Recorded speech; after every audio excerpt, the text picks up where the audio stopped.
What makes a difference in people's lives?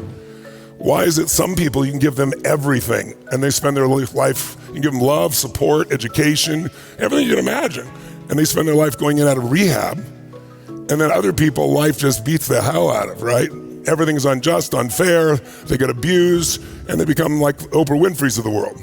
People that then contribute. And I think that there's a common denominator that I found. There's 3 decisions we're making all the time. I'd like you to jot them down and see if it's true for you even this moment. 3 decisions you're making. Now, when I say you're making it, you may not be making these 3 decisions consciously, because most of us do most of our experience habitually. It's why our lives don't change. But at any moment, you can wake up and answer these decisions differently and have a different life. The first decision we make every moment is, what are you going to focus on?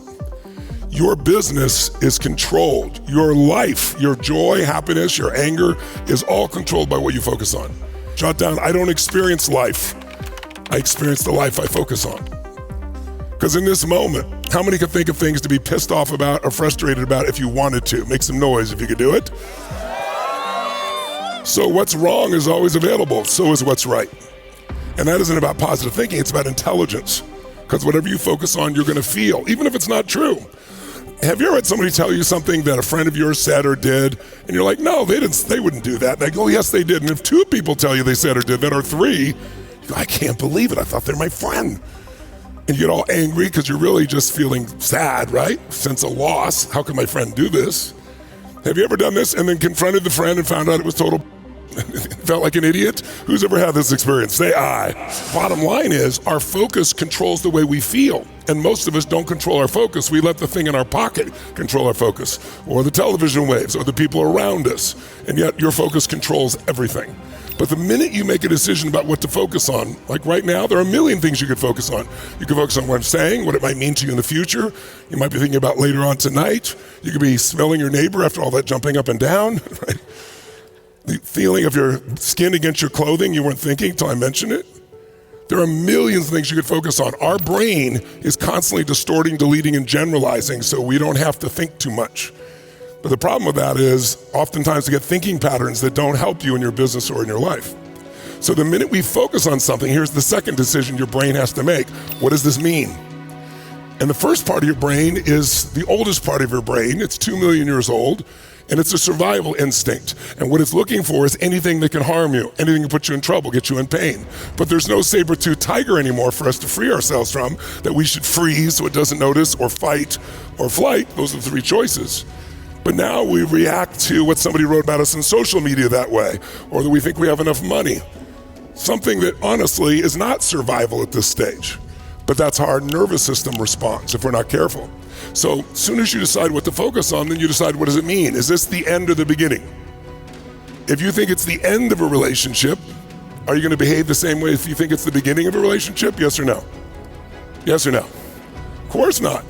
If you think it's, I often tell people, if you think it's the end of a relationship, act like it's the beginning of a relationship and it won't be an end. Because in the beginning you were doing anything for who? For who? Try this for a second. Make the sound of being totally in love. Go ahead, try it. It's been a while for some of you, clearly. Let's try it again. Totally in love and lust. You can't stop thinking about the person. You want to make love to them. It's unbelievable. Make that sound. Much better. We had to add lust in that to get you guys going. I see there. Bottom line is, if you're that in love with somebody, what will you do for them? What? What? Somebody says, would you take out the trash? You go, take out the trash. Here you go. What else can I do for you? But after 7 days or 7 weeks or 7 months or 7 years or 70 years, somewhere between 7 days and 70 years, they go, could you take out the trash? You go, what do I look like? You're a janitor? And you go, I don't know what it was. We used to have so much passion. I don't know what happened. Because when you give a new meaning to your relationship, you behave differently.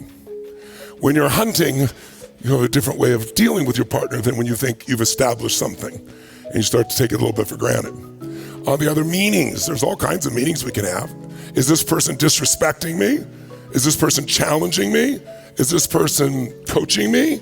Or is this person loving on me? And we get to decide the meanings, but most of us don't do it consciously. We do it out of habit. And so write this down. Meaning equals emotion, and emotion equals life. whatever meaning you give something, it's going to create an emotion, and that emotion is going to control the third decision. What are you going to do? If you're angry, you're going to have a very different response, obviously, than if you're feeling playful or generous or loved. So those two decisions then shape the third decision. What am I going to do? And what you do is what shapes your results in your whole life.